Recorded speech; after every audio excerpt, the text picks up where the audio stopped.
Well, good morning, everybody. This is Tony Round. I'm the Business Development Director for APMP. I have an apology to make for you at the moment. We're having some technical difficulties in that our speaker can't access the system to speak and to present at the same time. So one of his colleagues is going to be presenting and he'll be doing the audio. That's why we're having a slight delay in getting this set up. It's going to take us a couple of minutes just to get that lined off. So do please relax for a minute or two and we should be good to go very shortly. So I appreciate your patience. Just bear with us and I'll be back to you soon.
Okay, Tony, I'm now sharing to Guthrie. Do you see anything on the screen at the moment?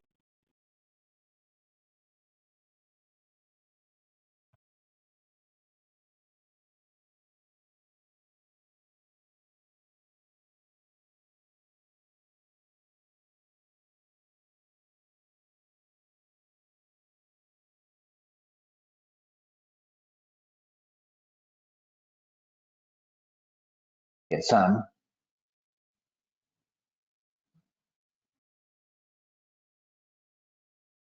Wait, Dennis.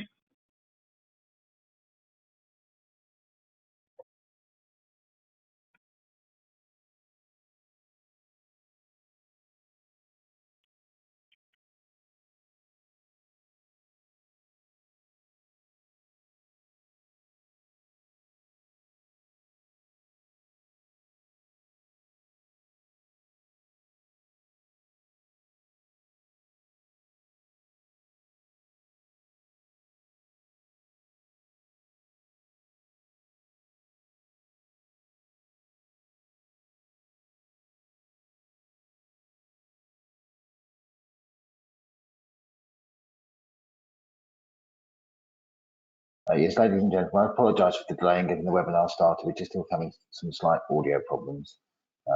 We'll get this up and sorted very shortly, so please bear with us.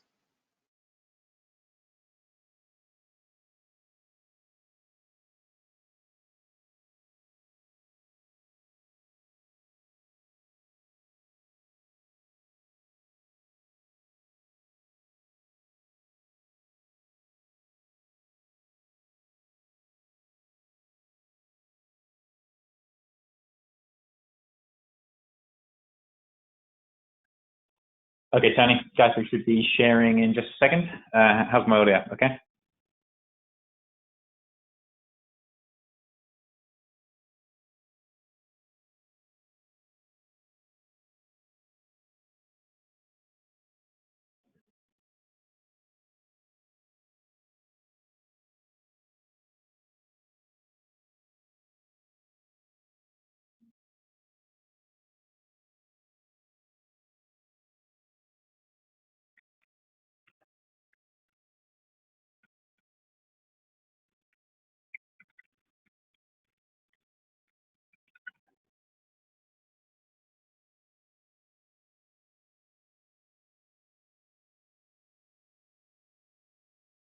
Hey, Tony, can you hear Sam? Tony, are you able to hear me all right? Yeah, I can. So please bear with me now. We are broadcasting this now, so it's the only way I can speak to you at the moment. So if you're ready to go, then go to the opening slide for your presentation, and we'll start the presentation now. Fantastic.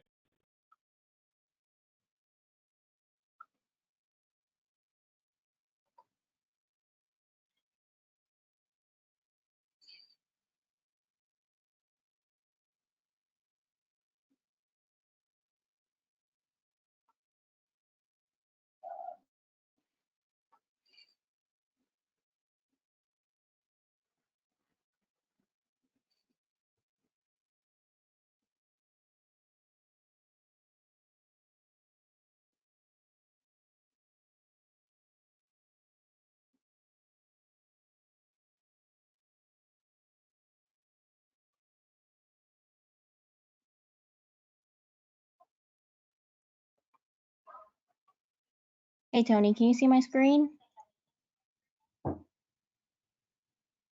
Yes, I can. Okay, then Sam, I will let you take it over. Fantastic. All right, guys, thanks so much for your patience today. Really, really excited to speak to you all. What we're going to be looking through today is how to improve your bottom line from a third-party risk management perspective.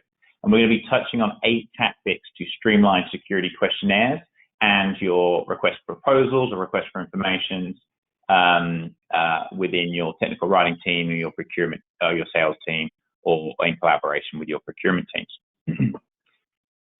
Sam, just as a quick can you hear me?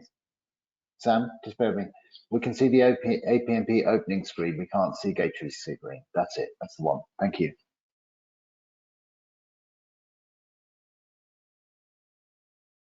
Got it.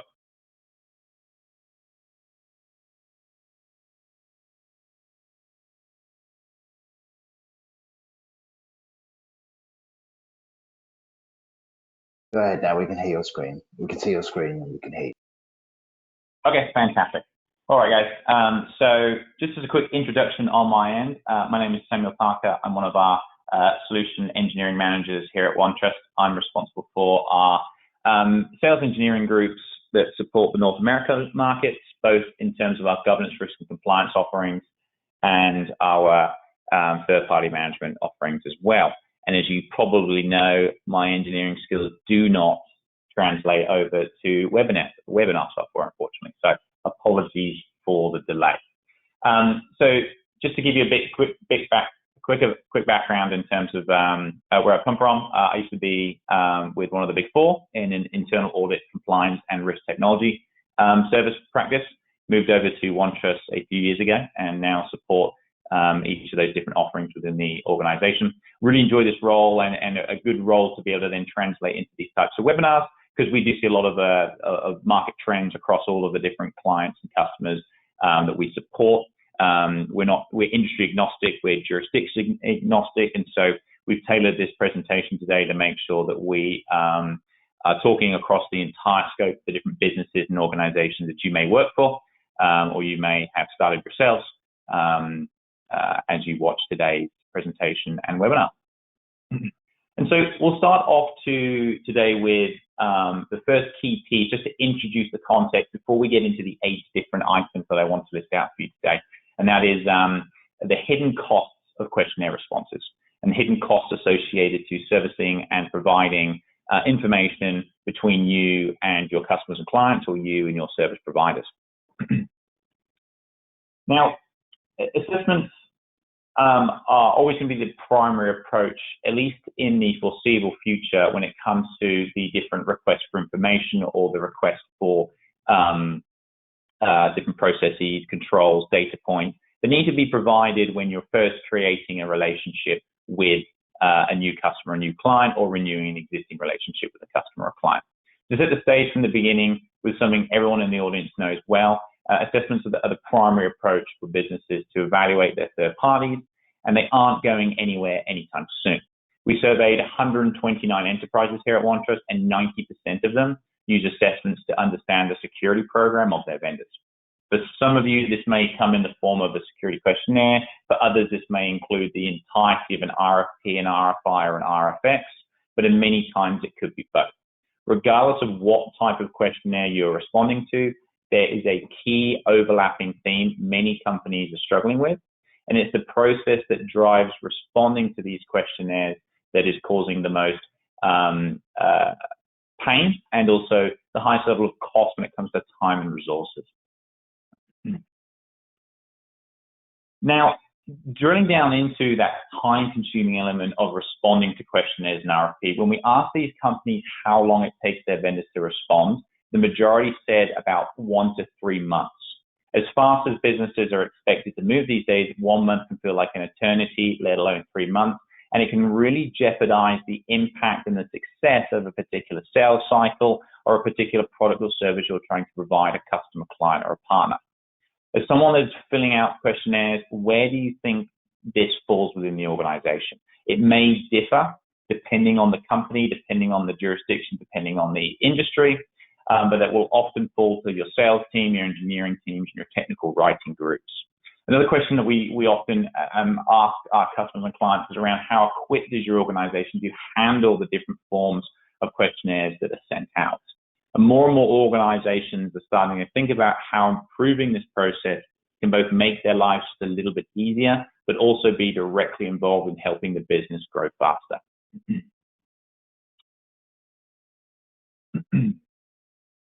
So if you look at the process of questionnaire responses on the surface, a company comes to you and shows interest in your product or service. The first questionnaire is typically going to be the RFP. On average, if a prospect is interested, companies are going to respond quickly. Now, for some companies, it could be as fast as 2 days. For others, it could take much longer. Next, the prospect makes a decision to move forward. That's often now when we get into a much more granular legal, compliance, or security-based questionnaires that have a level of granularity that may not have been initially received at the RFP level. And based on the data previously shown, this can take up to 3 months. We go back to the table that we saw earlier. In some cases, the deal can move forward without this portion of the process being complete. However, more than likely, this is where a deal can get held up. If there isn't a well-defined process to get these questionnaires turned around quickly, you could essentially be impacting your bottom line, both from a resource perspective and a time perspective. So exactly what do we do? If you can respond faster, the deal gets closed quicker, and you are directly contributing to increases in your revenue. The faster a business feels confident about your product, service, and or security program, the faster the business is ready to work with you. It also speaks volumes to the customer service and the efficacy in which you can provide the information, the details, and the service the customer or client expects from you. And ask yourself this: if you can reduce the time it takes to respond to questionnaires down to a week, how much revenue is on the table for you to gain in doing so? Now let's take a look at some of the actual key challenges. These are these 8 key challenges that I referenced at the kind of the introduction of this. And I'll pull them up on the screen first, and then we'll break down each of them as we go. First of all, the different locations that have different requirements across your business. For any individuals that are with organizations that have a large jurisdictional and geographical footprint, this is a massive concern for your particular industry or particular business. The next is the no source of truth content repository. How do we make sure we maintain a source of truth that actually reflects the nuances between different business units within the organization? We'll take a look at how the InfoSec team may be overburdened with questionnaire responses, taking away from their day-to-day business responsibilities, how we continuously maintain content in order to make sure it never goes stale, the process for reviewing and updating content. If it doesn't exist, this is going to create immediate churn and increase the uptick. Challenges associated to staying on brand in the communication of your product. If we're allowing security analysts and security engineers and sales engineers that are looking at the infrastructure of your product to be providing some of the information, have we lost some of the nuanced communications that your sales teams and that your leadership is so skilled at in order to actually provide information about the value of the product itself. Questionnaires are never the same, and so how do you account for the fact that every single time you get a questionnaire or an RFP, it is a new Pandora's box? And then finally, questionnaires pulled from the InfoSec team and other teams are going to move those individuals away from some of the key tasks, some of the key requirements that they are already burdened with. And so if we chip away at solving some of these challenges, how do you benefit as an organization or an employee or an owner of a particular business? First of all, we get time back for key resources. We get time back for other value-add capabilities within the organization that your employees can focus in on. Most notably, numbers 3 and 8 on the screen previously. I mean, your security teams or your compliance teams, your legal teams, taken away from their day-to-day responsibilities, causing burnout, causing churn, causing a requirement for an increase in employee capital and cost. We can close those deals faster. That's going to allow us to re-press home the level of customer service before the service even begins. And then ultimately will allow you to close more deals. If it takes 1 to 3 months to close a deal because of the RFP and the security and the compliance and legal processes, that limits the number of accounts, the number of opportunities, sales reps, account executives, business development resources can actually continuously bring and actually execute on the leads within your current organization. Although this may be a goal of the sales time, the sales team, it's everyone's responsibility to support them to help your company grow. And the key pieces we'll go into today is how the organization is going to be able to support that sales team through technology, through processes that are defined within the business. And so let's break these steps down, or these tips down one by one. So we'll start off with the different locations having different requirements within your organization. How do you address this challenge of questionnaires you are receiving having different requirements based on location, as well as your internal teams potentially having the use of different languages? Obviously, massive, massive challenge for any international organizations that we have here on the phone today. The first and most crucial step is to start with creating an answer library. This is essentially going to be the core of everything you do with questionnaire response. Whether it's a tool, a spreadsheet, or a Word document, it doesn't matter how you start, but you have to start somewhere. And some of the way we've seen organizations and people and teams build out these questionnaires is by leveraging industry standards, such as the SIG, Standardized Information Gathering Template, or other standardizations that they may be using in their particular jurisdiction. They will answer it internally and add those answers to the library, providing a core baseline for the different types of responses that need to be provided through the questionnaires and the RFPs.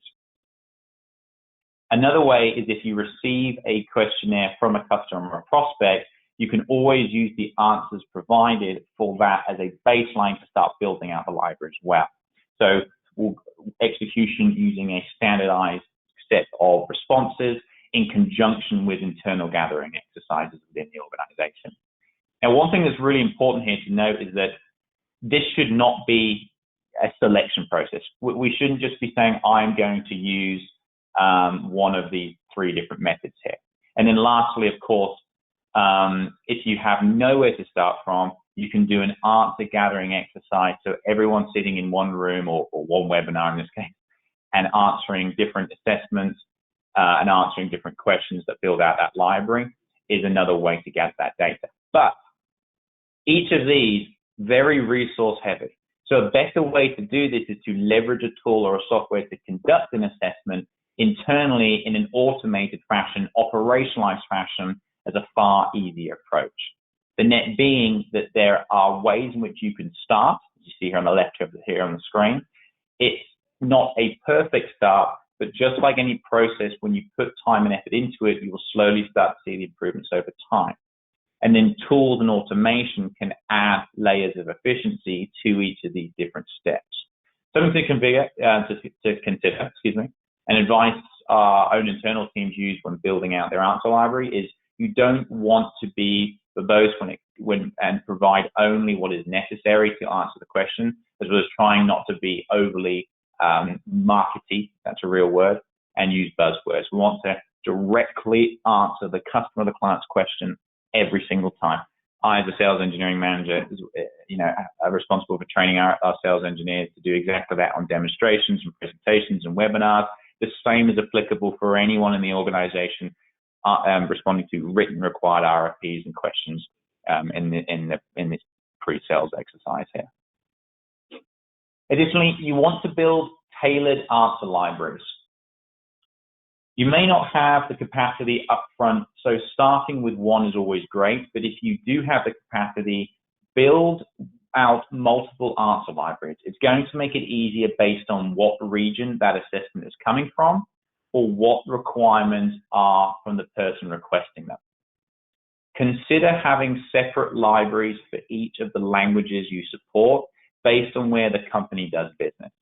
Every answer library should be easily searchable, and if you have multiple libraries, you could consider introducing tags for specific questions.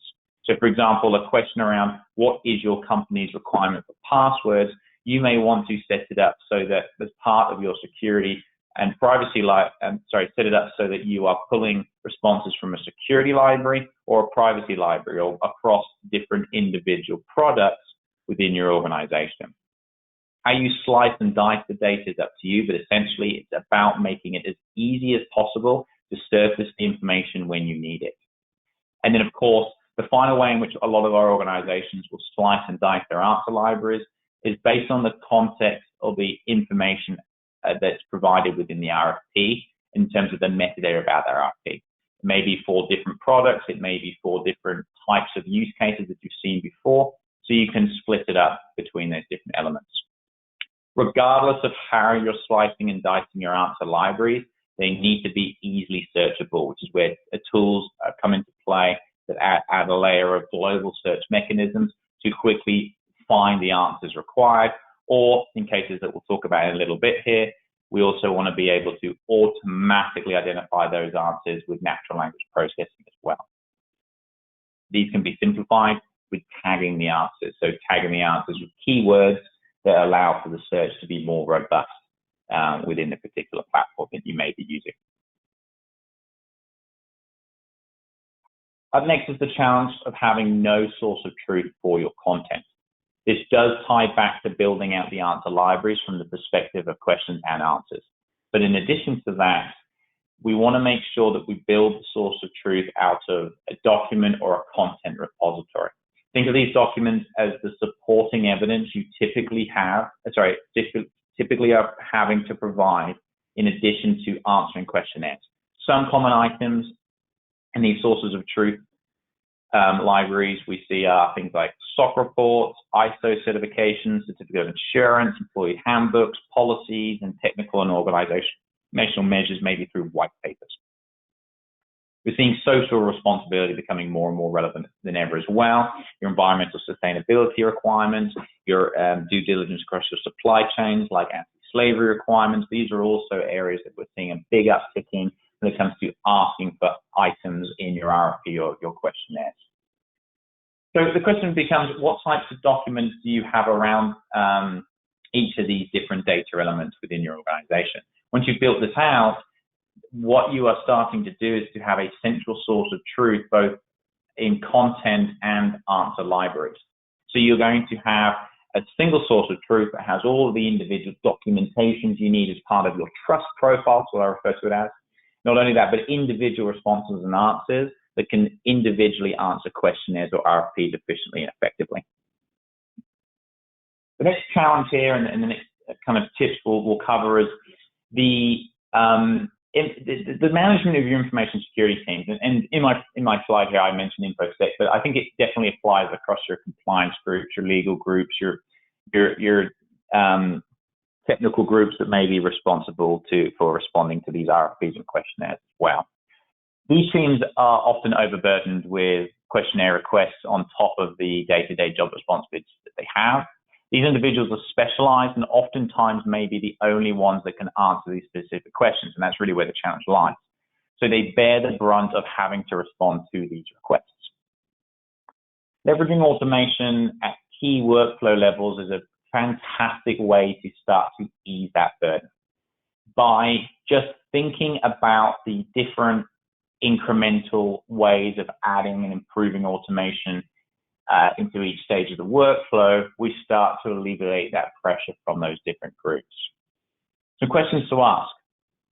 Is there an automated way to intake a request? If so, when you intake a request, can you automatically create the project and assign or delegate specific portions of that questionnaire to specific individuals? Now that they are assigned, how are you reminding them of those key requirements that need to be provided? Look, we're always busy. The primary responsibility of one individual isn't going to have the same urgency behind it, behind you asking them to answer a few questions. They may need 3 days to respond. So can you send an automated reminder on day 3 to just nudge them to respond to this? And then answer automation. This is something that we do with our questionnaire response automation tool here at OneTrust.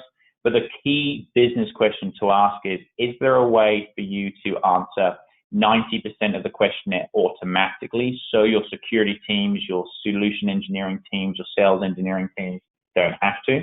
In terms of reviewing, this is probably the second most time-consuming portion of the process. And so can you provide confidence scores or a faster way to review the responses in an automated method?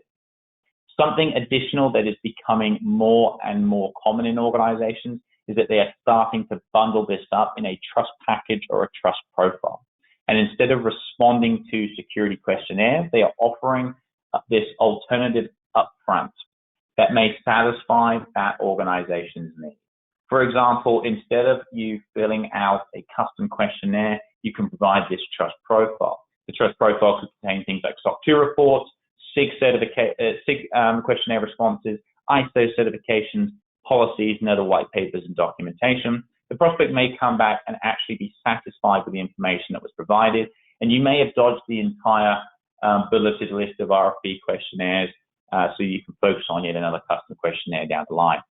And so tying back to what we discussed a few slides ago, this is essentially bundling up a single source of truth or a single content repository into some sort of package and delivering it proactively to people that are assessing them. Challenge 4 is that content is just outdated too quickly.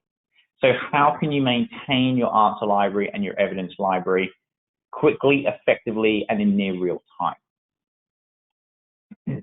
Being with different individuals, this is one of the hardest things to do, but the key takeaway from these conversations and where they have found success are around constantly updating your answer library in an automated, operationalized fashion. So every time you're answering a questionnaire, don't make it an afterthought, but have a tool in place that automatically populates that data into an answer library. Your team is less likely to go back and review questions and answers after completing a questionnaire than during a questionnaire, because the next one is always going to be waiting to be started. Other options include quarterly reviews to go through and ensure that the most common answers are up to date and accurate. In addition to that, are you following your own internal updates to your products, to your features, to your security frameworks and architecture? If a new release of your software is available to your customers, are you up to date with the latest information around products or services? And does that require potential new additions or changes to your answer library or your content? All great points and things to think about, but it all starts with a mindset shift to make sure that the priority is knowing what the most up-to-date data elements are, using these tools at your disposal. It will pay dividends for you in the future. We're all guilty of being myopic and thinking about things in the short term. Being able to quickly store these RFPs and these questionnaire responses to then use in future RFPs and questionnaires or in future responses is critical to making this process efficient. So the next challenge is there is really no defined process in place for reviewing and writing content. Sounds simple, Very common challenge though that we see across the market. So how do you operationalize the security questionnaire response or the RFP process?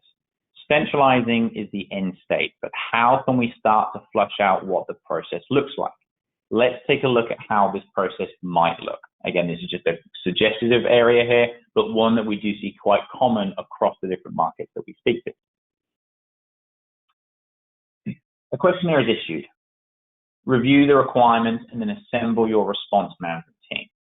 Ready the form to fill out any required non-disclosure agreements, get approvals and signatures from stakeholders, and make sure that certain legal documentation is in place and ready to be provided. Next is to respond to the questionnaire. Assign questions to your subject matter experts to ensure accuracy. Submit that questionnaire. Deliver your questionnaire with supporting materials from your content repository. And then finally, step 5 here, save finalized responses in your answer library and commit auditing this data. That's the key piece that we just talked about in the previous challenge. Now, step 6 here really focuses in on how we make sure that the data and the responses and the elements of your trust profile are continuously maintained. This is going to be a people, process, and technology challenge. We want to make sure we have a process in place to make sure that this isn't a lineage diagram like you see here on the screen, but a continuous cycle.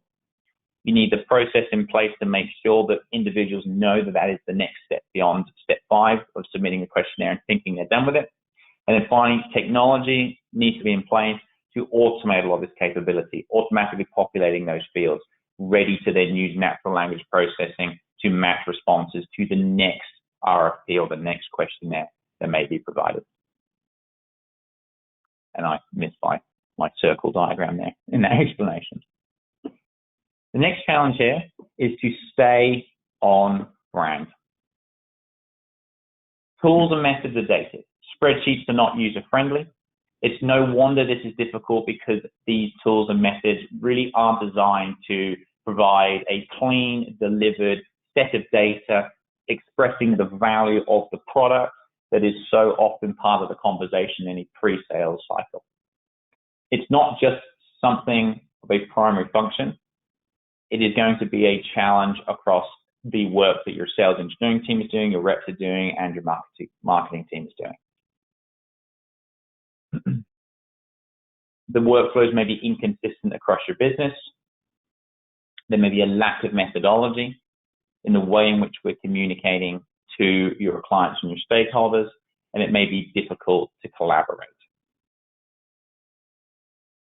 So how do you centralize questionnaire operations and processes, and are there better platforms out there that can help, and how are they going to benefit with this communication issue that we see across the industries? A single platform allows you to better organize from a content management perspective, whether we are talking about answer libraries or documents or supporting evidence. It allows you to build stronger relationships and increase the collaboration between different teams that you are reliant on to get answers from.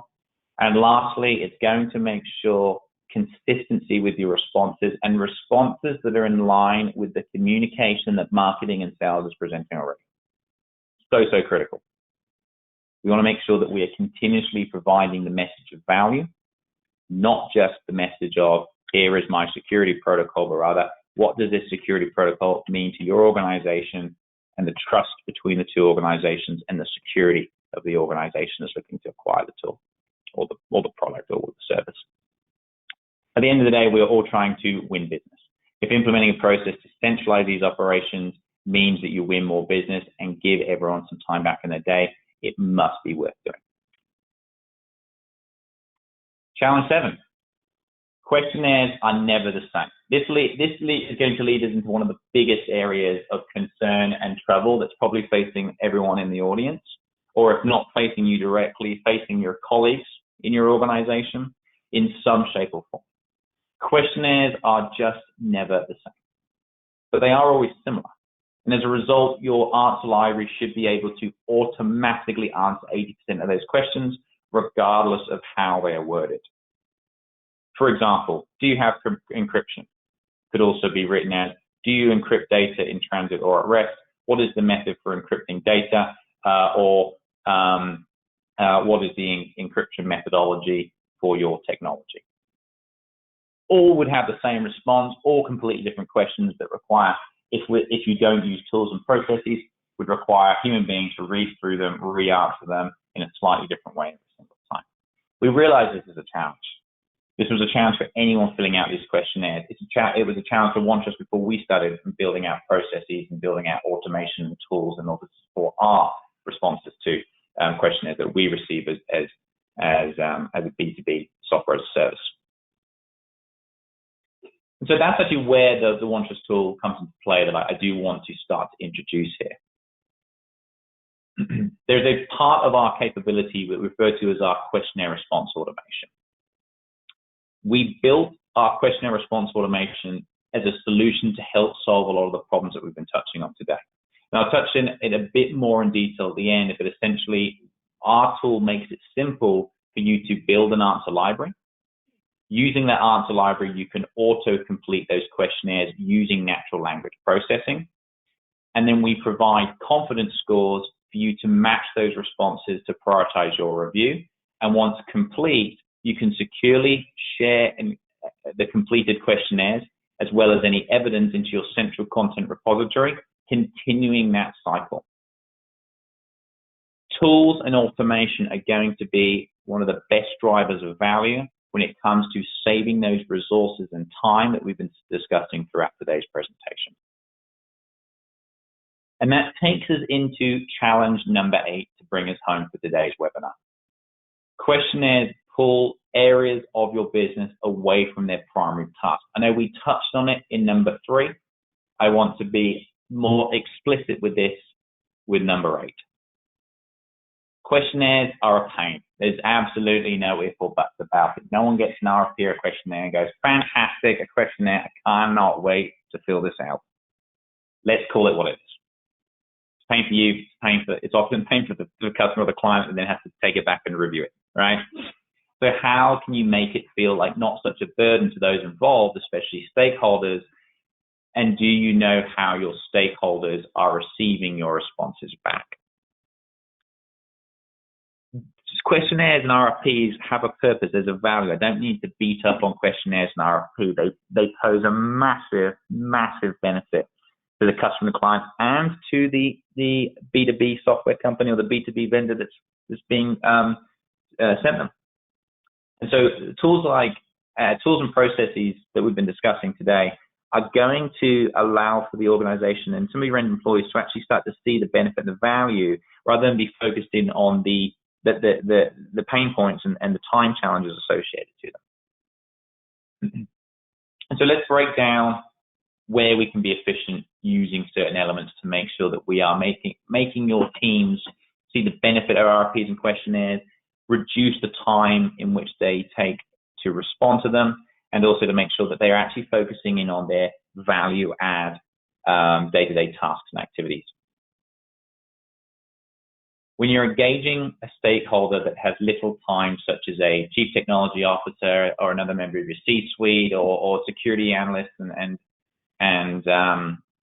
managers that may have very, very critical responsibilities within your organization, they have to answer specific questions. What context should you be providing to them so they can respond quickly and accurately, accurately being the important word there, but then immediately get back to their day-to-day requirements? Make sure all of the information that they need is in the request you make to them.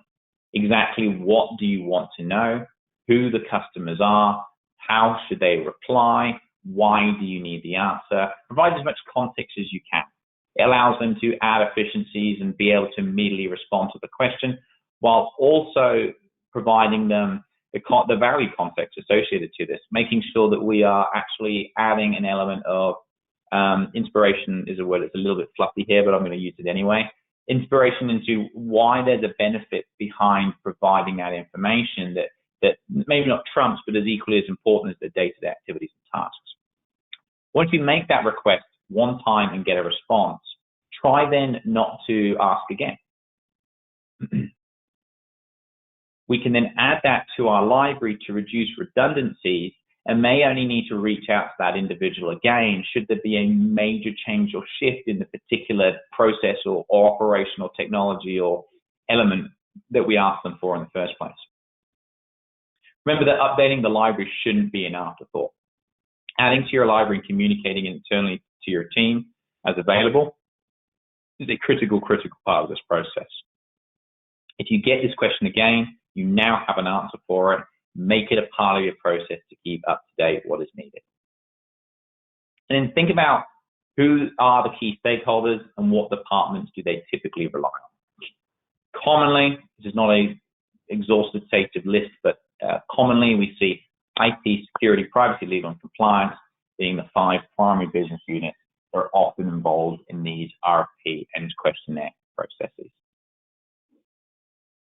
And so I just want to finish off today's webinar today to just discuss what the OneTrust Vendorpedia tool is designed to do and where our product team is really focused in terms of solving a lot of these challenges and issues and making sure that each of the 8 tips that we went through today are actually solutions using an automated, defined, and operationalized process in a single application. We'll start off with the third-party risk software. Something that we didn't hone in on a lot today was around how we also manage our vendors upstream. And so the third-party risk management software really looks at the upstream capabilities in terms of managing risk associated to your vendors, monitoring those vendors in real time, as well as being able to use our community of different organizations that provide their trust elements and their trust profiles and their questionnaires in exchange for a quick communication between customer and vendor alike. And that really transitions us into the customer trust element of the OneTrust platform, the trust profile, which allows you to centralize all of those elements that we've discussed today, and then use natural language processing and machine learning to match responses to one another, remember the review process, and build off this and improve that process as more and more data is collected through your RFP and questionnaire processes. I'll pause here, guys. I know we were hit at the top of the time that we were planning to finish today. I know we had a bit of a delay in start. Appreciate everyone's patience there at the beginning.